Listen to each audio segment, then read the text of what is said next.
تب جا کر یہ مسئلہ حل ہو پائے گا۔ دوسرا اہم ترین مسئلہ جس کی طرف میں توجہ دلانا چاہتا ہوں وہ مسئلہ ہے مسجد کے اماموں کا، مسجد کے مؤذنین کا، مدارس کے اساتذہ کرام کا۔ لاک ڈاؤن سے پہلے بھی یہ بات میں نے مختلف موقعوں پر عرض کی، اور لاک ڈاؤن کے زمانے میں اور اس کے بعد جو تازہ ترین صورتحال ہے اس کو دیکھ کر میں عاجزانہ اور مؤدبانہ یہ درخواست لوگوں سے کرتا ہوں کہ اللہ کے لیے ان ائمہ کرام، ان مؤذنین کرام اور ان اساتذہ کرام کی اہمیت کو سمجھیے۔ یہ دنیا میں بظاہر سادہ سے اور معمولی سے نظر آنے والے لوگ، یہ اللہ کے مقرب ترین بندے ہیں۔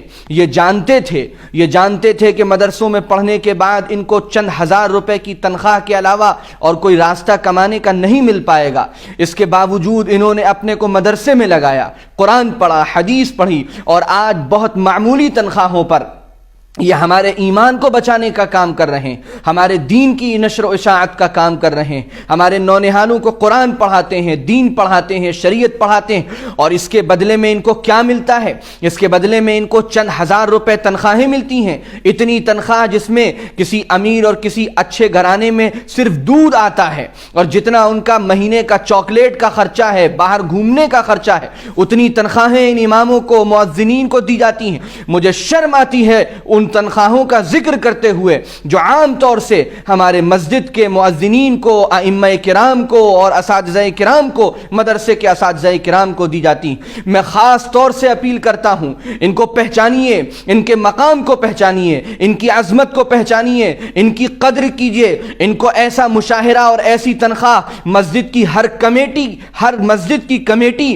ایسا مشاہرہ دے جو کم از کم یہ عزت کی زندگی گزار سکیں۔ کیا ان کی تمنائیں نہیں ہیں؟ کیا ان کا دل نہیں چاہتا ہوگا اچھا کھانے کا؟ کیا ان کے بیوی بچوں کو اور اچھے کپڑے پہننے کی طبیعت نہیں ہوتی ہوگی؟ کیا ان کا کبھی کہیں جانے کا دل نہیں چاہتا ہوگا؟ کیا ان کو اچھی سواری لینے کا دل نہیں چاہتا ہوگا؟ کیا ان کو اپنے لیے ایک ذاتی مکان بنانے کا، اپنے حج بیت اللہ کے لیے پیسے جمع کرنے کا، کیا یہ خواہشیں ان کے دل میں پیدا نہیں ہوتی ہوں گی؟ یہ گھٹ گھٹ کر اپنی خواہشوں کو دباتے ہیں۔ ان کے اندر خودداری ہوتی ہے، ان کے اندر غیرت ہوتی ہے، ان کے اندر حیا ہوتی ہے، اس لیے یہ کہتے نہیں ہیں لوگوں سے۔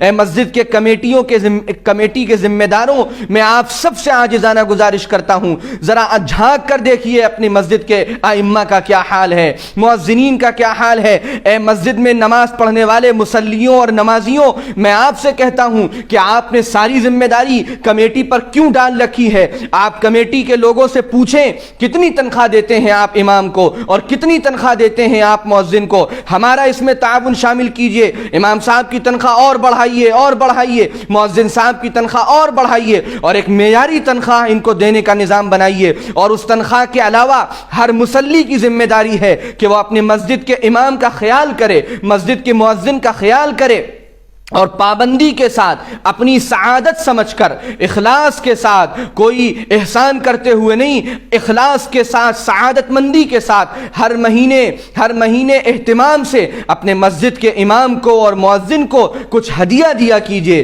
کبھی نقد اس طرح دیجئے کہ آپ محتاج ہیں دینے کے، اس طرح چھپ کر اور اخلاص کے ساتھ دیجئے۔ ان کی ضرورتوں کا سامان ان کو مہیا کرائیے۔ یہ ہر نماز پڑھنے والے کی ذمہ داری ہے۔ آپ کے یہاں ٹی وی کا بل اور انٹرنیٹ کا بل اور موبائلوں کا بل جتنا جاتا ہے اس سے کم تنخواہیں آپ کے مسجد کے امام کی ہیں، آپ کے مسجد کے مؤذن کی ہیں۔ کیسے اللہ کو جواب دیں گے؟ کیسے نبی کریم صلی اللہ علیہ وسلم کا سامنا کر پائیں گے کہ جنہوں نے تمہارے دین کی فکر کی، جنہوں نے تمہیں 5 وقت نماز پڑھائی، ان کے ساتھ تمہاری کنجوسی کا یہ عالم تھا؟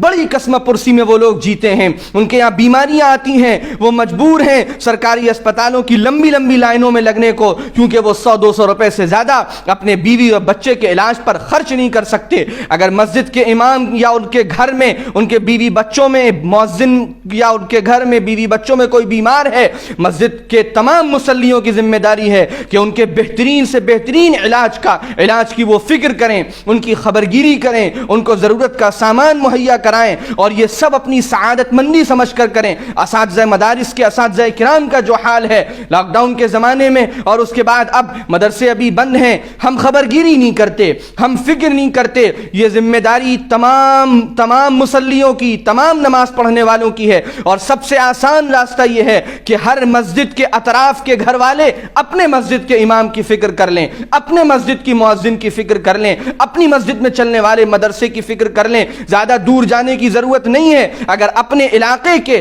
تمام مسلمان گھر والوں نے اپنے مسجد کے امام کی، اپنے مسجد کی مؤذن کی، اپنے مسجد میں چلنے والے مکتب اور مدرسے کے اساتذہ کی فکر کر لی، اور ان کو معیاری تنخواہ دینے کا فیصلہ کیا، اور ان کو ہدایہ دیے، اور چھپ چھپ کر ان کی مدد کی، ان کے ضرورت کے سامان مہیا کرائے، وہ ہمارے کام میں لگے ہیں، ہمیں ان کو فارغ کرنا ہے۔ یہ تنخواہ و مشاہرہ ہرگز اللہ کے قرآن کا بدل نہیں ہو سکتا۔ قرآن اتنی عظیم الشان چیز ہے، یہ تنخواہ، یہ ہدایہ، یہ مشاہرے، یہ صرف اس وقت کا جو وہ وقت اپنا نکال رہے ہیں ہماری خدمت کے لیے، یہ ان کو اس کے لیے ہے تاکہ ان کی ضرورتیں پوری ہوں اور وہ یکسوئی کے ساتھ ہماری خدمات انجام دے سکیں۔ یاد رکھیے، اگر ہمارے مسجد کے امام صاحب یا مؤذن صاحب یا ہمارے مسجد میں چلنے والے مدرسے اور مکتب کے استاذ اگر قسم پرسی میں جیتے رہے، گھٹ گھٹ کر جیتے رہے، اپنی ہر خواہش اور ضرورت کو وہ مارتے رہے، اور ہم عیش و تفریح میں لگے رہے، تو اللہ کے ہاں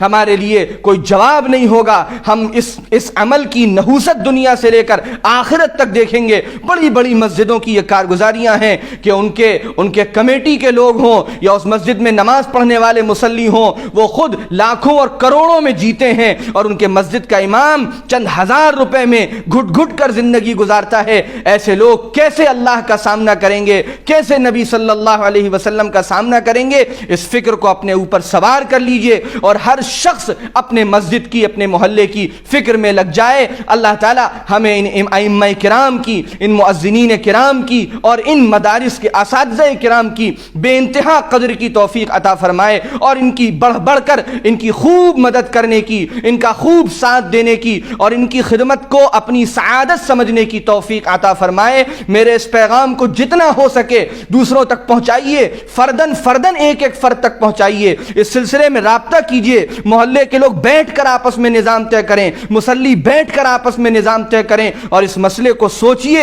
اپنے دل پر ہاتھ رکھ کر، ذہن کو لگا کر کہ اگر ان کی جگہ میں ہوں تو پھر میں کیا سوچوں گا۔ اللہ عمل کی توفیق عطا فرمائے۔ والسلام علیکم ورحمۃ اللہ وبرکاتہ۔